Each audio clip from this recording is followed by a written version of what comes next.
অৰুণোদয় হিতাধিকাৰীসকলক এইবাৰ আমি 2,500 টকা দিম।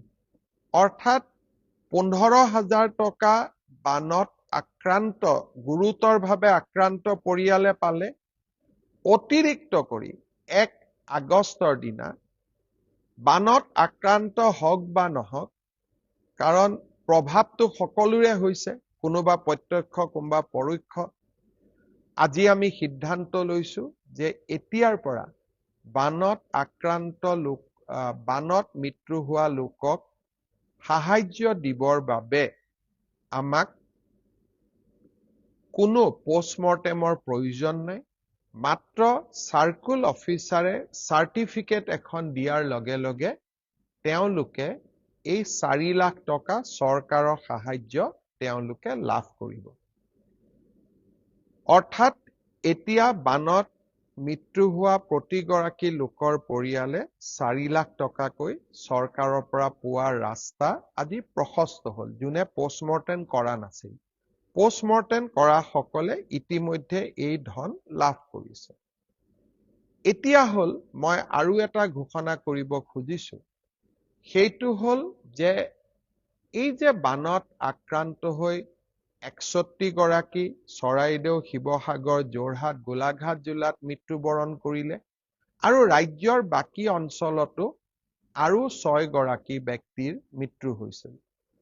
মুখ্যমন্ত্ৰীৰ সাহায্য পুঁজিৰ পৰা এই আটাইকেইটা পৰিয়ালক আমি আৰু অতিৰিক্তকৈ 5 লাখকৈ টকা দিয়াৰ সিদ্ধান্ত গ্ৰহণ কৰিছো।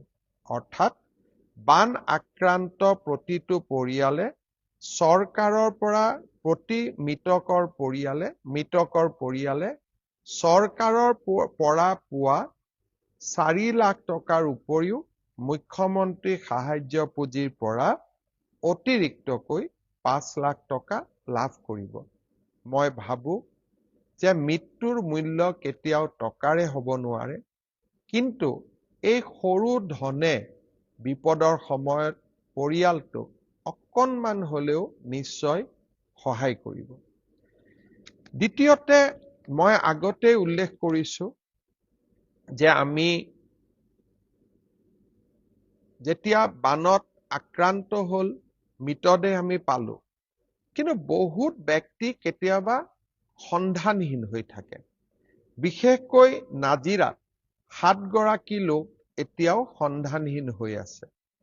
যেতিয়ালৈকে মৃত শৰীৰ উভতাই নাপায়, চৰকাৰী নিয়ম মতে পৰিয়ালটোক আৰ্থিক সাহায্য দিব পৰা নাযায়।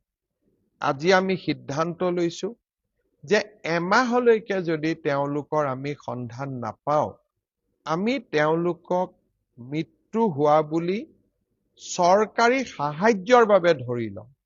ভগৱানক প্ৰাৰ্থনা কৰিম তেওঁলোক যাতে উভতি আহে, কিন্তু পৰিয়ালটোৰ বাবে যাতে আমি পৰিয়ালটোক সাহায্য দিব পাৰো, তাৰ বাবে এই মিছিং ব্যক্তিসকলকো আমি মৃত্যু হোৱা বুলি ধৰি লৈ 4 লাখ টকা চৰকাৰ আৰু 5 লাখ টকা আমি মুখ্যমন্ত্ৰীৰ সাহায্য পুঁজিৰ পৰা আগবঢ়াম। অৰ্থাৎ মিছিং হৈ থকা 7 গৰাকী ব্যক্তিৰ পৰিয়ালেও ন্যায় লাভ কৰিব। আৰু এই ক্ষেত্ৰত বহুত বেছি পুলিচ ৰিপৰ্ট আদিৰ প্ৰয়োজন নাই।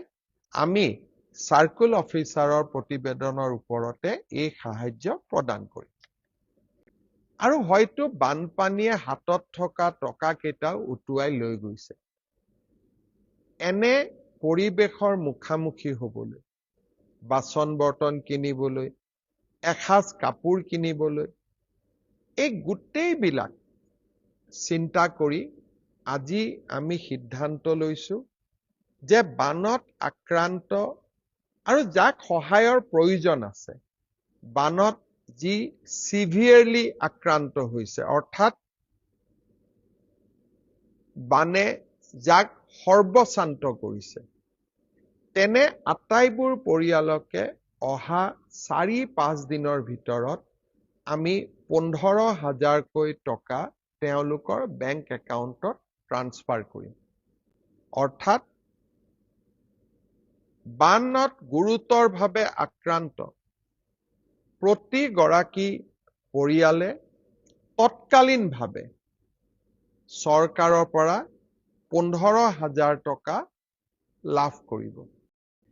আমি ইমান ডাঙৰ পদক্ষেপ ল'ব খোজা নাই, কিন্তু আমি এটা সিদ্ধান্ত লৈছো যে চৰাইদেউ, শিৱসাগৰ, যোৰহাট আৰু গোলাঘাট জিলাৰ অৰুণোদয় হিতাধিকাৰীসকলক এইবাৰ আমি 2,500 টকা দিম। অৰ্থাৎ 15,000 টকা বানত আক্ৰান্ত, গুৰুতৰভাৱে আক্ৰান্ত পৰিয়ালে পালে। অতিৰিক্ত কৰি 1 আগষ্টৰ দিনা বানত আক্ৰান্ত হওক বা নহওক, কাৰণ প্ৰভাৱটো সকলোৰে হৈছে, কোনোবা প্ৰত্যক্ষ কোনোবা পৰোক্ষ, শিৱসাগৰ, যোৰহাট, চৰাইদেউ আৰু গোলাঘাট জিলাৰ প্ৰতিটো পৰিয়ালক আমি অৰুণোদয় 2,500 টকাকৈ আগবঢ়াম। অৰ্থাৎ 15,000 টকা আমি গুৰুতৰ আক্ৰান্তসকলক দিলো, অতিৰিক্ত আৰু 2,500 টকা অৰুণোদয়ৰ পৰা পালে, 17,500 হ'ল। ইয়াৰ বাবে বাকী জিলাৰ অৰুণোদয় হিতাধিকাৰীসকলক অকণমান টকা এইবাৰ আমি কম কৰি দিম। মোৰ বিশ্বাস কোনেও তাৰ বাবে আমাক বেয়া নাপাব।